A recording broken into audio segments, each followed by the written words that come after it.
Today, we're joined by Giulia Garofano, a Montreal author, mother, and storyteller guided by strong family values. She is the author of Jason's Mom and is currently working on a new project with the vision of visiting schools to share her stories and inspire others. Help me in welcoming Giulia to the episode. Welcome to the show, Giulia. Thank you for being here today. How are you feeling? I'm good. Thank you for having me. Appreciate it. Um, I don't know. I'm nervous, but I feel like I have known you for my whole life. Um, and funny story. So actually, I had reached out to Jason. It was back in 2000. Yeah. So sorry, not 2000, 2020. And I had reached out to Jason. I was working at this school, Galileo, and I was reached out to him to see if he wanted to come do a workshop with my students. We were in the middle of planning, and he was so great about it. He was really excited, and then COVID hit. Oh, that's why. And we had shut down all workshops. Nothing was happening anymore. So honestly, it's like a full circle moment for me. I feel like you're a household name in RDP. But for people that don't know you, describe yourself a little bit. I've been in RDP since I'm 18. I'm now 64. So been a long time. I'm very involved in the community.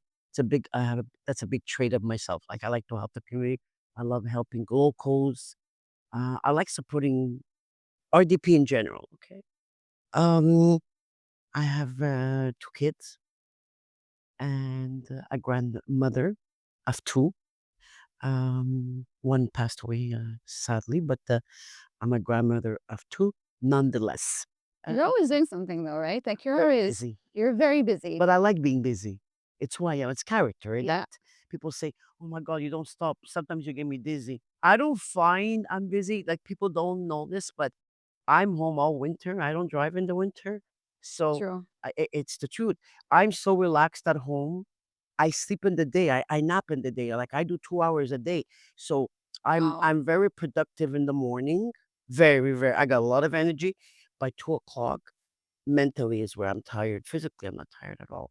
So I need that rest. And I do go to bed late, 1 to 2 in the morning Oh every night, wow. almost That every makes night. sense. So it's normal that I'm tired. But overall, I love what I do, and I wouldn't do what I'm doing if I didn't love what I'm doing. That's true. So what does a good day look like for you? A good day, Yeah. stay home, no phone, no social media, no cleaning, nothing. Just stay in my bed and just read. I love reading, by the way. So I love to read, and I love stories that are real. Okay. And speaking of reading, Mm. I was very surprised when I first heard that you wrote your first book. Tell us a bit about that. People don't know. No, I lost my son. He was 38 years old of glioblastoma. Glioblastoma is a brain cancer, rare cancer, and the survival rate is 5%. So it's very slim. He was diagnosed in 2021, June of 2021, and sadly passed away at July 2022, 13 months after he passed away of glioblastoma. Jason was a professional soccer player with the Montreal Impact at the time. From the ages of 18 and 24, he played professionally. He's a local boy from CSRDP. And at 24, unfortunately, after 8 surgeries with um, the knee injury, he had to, hang up his cleats, and he decided that he's going to take a break for about 6 months. Went back to school and got his license to become a professional soccer coach with the CF Montreal. So that's a bit of his story. So for those who don't know Jason, so how did this book come along? When he passed away, I couldn't find services in RDP to help me because it was a big shock for me, and I was having a lot of migraines, and I had to find a solution to get help. So I went to see a psychologist. Um, well, actually, they told me to call her a therapist, so I'm not sure why. So her name is Valeria in RDP, grief specialist, and so on. I went to her for almost a year. She helped me tremendously. A woman that lays back on her chair like us, like we're doing, and okay, talk to me. And I would spill my guts almost every week. And it was so painful. It's painful to lose not even a child. It's painful to lose anybody, Mhm. whether she's 20, whether he's 5, or whether they're 90, right? Pain, loss is loss, right? But I do feel like losing a child. Being a mother of 3 myself, I can't even fathom the idea of losing a It's not the right way it should be, how the norm, no. but, we usually get old and they bury us, right, Yeah. really? But, it was hard, but I think the reason why I'm strong today, I think he prepared me for his loss because I moved in with him, by the way. At 38 years old, he was diagnosed, and what do we do? So as a family, we got it together. I'm divorced. His father, I would do the weekends. I would do the whole week. So I moved in with him completely. His sister would do all the meds and all that. So we got in as a group and we did everything together, which was great. But when you're there 24/7 and you sleep there and you see what's happening, when you have to balance all the pills, that's where caregiving comes along, the pills, and he's not doing well. He had 2 surgeries. So after I moved in with him, I think I have to say this, and I have to emphasize on that. It is the best gift we gave ourselves because we got to know each other. It was beautiful. It was really like I thank the Lord for that because had I not moved in with him, because Jason went to live with his father, I'm divorced, so he went to live with his father at the age of 14. So for me, I had to lose him in that sense. Is you're going to live with your father because of soccer and professional traveling the world. So for me, I have to say that It's like you got him back. yeah, Yeah. I got him back and mom, you're a beast and I love you. And there was so much love in that year. And you know, as a mother and son, there's little Jason and I were very, very peaceful, but there's always little you don't stop. Okay, keep quiet. So there's that mother and son thing, but such respect for me. I lost a big love of my life because he was my first and he was my last. And it was so beautiful. And at the end, we spoke about what bothered us, what I didn't know that. Really, I hurt your feelings. So it was nice. We kind of We laid it all out. all out till the very end. Which is great because not everyone gets that chance. Sometimes you lose someone and you're like, "Oh, I wish I would have given them or I wish I would have told them how I felt." Yeah, But in your case, you guys actually let it all out. I loved it. I go, I didn't know that. And then he told me something else about a family member. Really? I didn't know that. So let me go back to the Yeah. therapist. So she's talking, and she says to me, uh, "Could you write a letter? What's bothering you? What's hurting you?" And I'm writing and writing, and I wrote 4 pages. I didn't realize how much I was writing. She goes, "And come back, we'll talk about your letter." She's expecting 1 letter. So I go, "Here's the letter." So, "Oh my god, you wrote so much." And she's reading and reading. She goes, "No, you're gonna read. I'm gonna give it to you." I read, and while I'm reading it, the expressions come out and the tears come out and all that. She goes, "Not only did you write 4 pages, but you're also a very good speaker." So she says, "You know what? Reading your letter, it's not only about your son.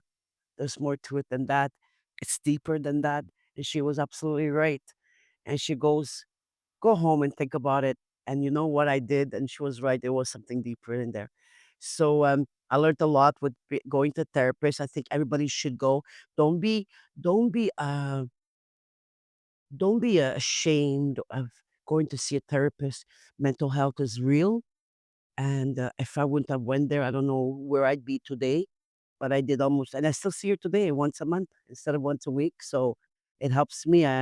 We connect a lot, me and her. So you have to be also comfortable with your therapist too. Yeah, of course. And I think you need to be willing to someone. You're laying it all out, right? Almost it's a But she's neutral, right? She's a stranger, so there's no judgmental in there. She's just listening to you, giving you tools, the breathing. Oh my God, she's amazing. Valeria is amazing. So so she inspired you to yeah, start writing? so she go yeah. Well, after that 4 letter, that next day, this girl comes in, a client. Her name is Christina. I won't mention last name. She's gonna say Christina because she's gonna hear me. Christina says, "I'm coming over to pick up something at home." So I go, "No problem." Doesn't she bring me an empty black book, and it says "La vie slash life" with a pen, empty pages. I go, "Oh my God!" I go, "It's beautiful this book," and I left a life in La vie. Then the therapist said to me, "You should continue writing." And the third day, my publisher comes in, which her name is Agatha, and I go, "Oh my god, Agatha, you wrote a book. Can you be my I'd like to write a book. Would you support me?" She goes, "Absolutely. What do you want to write about?" I said, "I want to write about love, loss, caregiving, what we go through when someone is sick and how the procedure is." And so I want to talk about my son in this book, and I did. And that's how this book was born, which is called Jason's Mom. Tell us, how did you come up with the title? Well, my publisher and I were figuring it out. I think the whole book was done. The whole book was done, and we couldn't find a title. We couldn't find a title.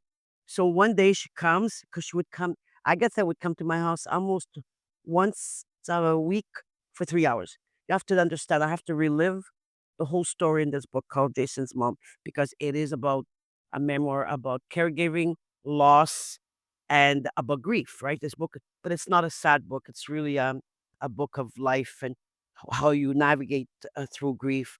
Beautiful pictures of his Yep, I life. loved It's how good. you shared candid moments. These are There was beautiful. pictures, screenshots. It was really nice. Yeah, like people say, "My God, not only is it nice to read, but I love the fact there's pictures, so we can." Makes it personal. Exactly, Marilyn. And you know what they told me? Because, 1,000 books sold in less than a year, so that's amazing. And Amazon is doing well, Canada and US, and they told me I could resonate through this book. Loss is loss no matter what age, Yeah. from newborn to 100. Loss is loss. And now people tell me, yeah, but you lost a son. It's different.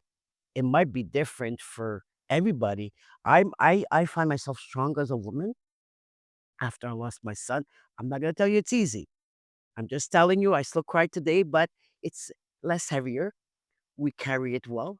We learn to cope with grief. And I learned so much. I learned so much about grief, and so many things are coming up. I can't wait to share all these projects with everybody. But Jason's mom, the Yeah. title. Nobody ever called me Julia. So Jason, being a professional soccer player and coach, said, "I'm Mama de Jason. This is Jason's mom. This is how Jason's mom came was born, because it is true. I never had a name." So I go to my publisher. Oh my God, it is the perfect title, Yeah. and that's how Jason's mom was born. What did the process of writing teach you about yourself? Well, number one, it was a healing process. That's number one. So when you write a book, I learned patience. I had to relive everything. So at moments I was very angry because I was telling my publisher I didn't want to write this book. I wanted him to be here so we can write something together, because he has a biography he wanted to write before, when he was alive. So I learned patience. I learned I'm more compassionate. I'm more kind. I find I'm more kind. I find I don't know. I want to help a lot of people, and sometimes it can. It's no good either. I want to be everywhere for everybody, and right now, at this point in my life, it's me, myself, and I. So I take care of myself now. Good for you. I have to. And I realize I calm down. I don't sell nothing at home anymore. I'm calm. I'm more calm. I feel it. You're finding peace. There you go. I'm Okay. finding peace. Yeah. Good. And I feel like for a lot of people, the year 2026 is about peace. I don't know. Is it just me? I feel like even for myself, I'm just like, I want to cancel out the noise. I want to shut everything out and I want to do what makes me happy and what brings me peace. Peace. Whether in the classroom, at Wow. home, I just want peace, Yeah. you know? Yeah. So publishing a book, first time is First. a huge achievement. Yeah. What moment made you most proud, you'd say? So I'm gonna tell you this, and some people might not know, and I'm very vulnerable, very honest person. I don't hide anything. I don't have a high school degree, Mm. and so I did my 10th grade.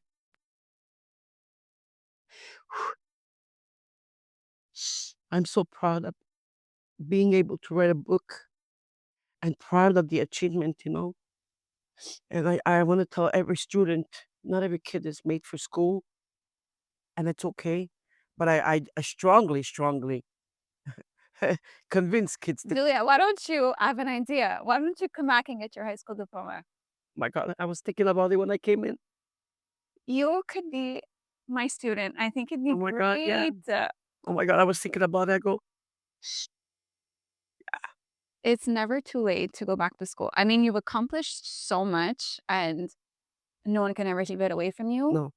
And, But I got so many projects coming, and my husband's so proud of me, and he knows my situation that I couldn't finish school for yeah. personal reasons. And, in those days with my mom and dad, but, that's another story. The message I'm trying to tell you is always believe in yourself and go for your dreams, and when you push through and don't let anybody stop you. Don't let anybody stop you. You can't do this. You can do anything you wanna do if you put your head to it. I believe in courage, perseverance, resilience. I'm a strong believer in that, Mhm. and my son transmitted that to me in a lot of ways.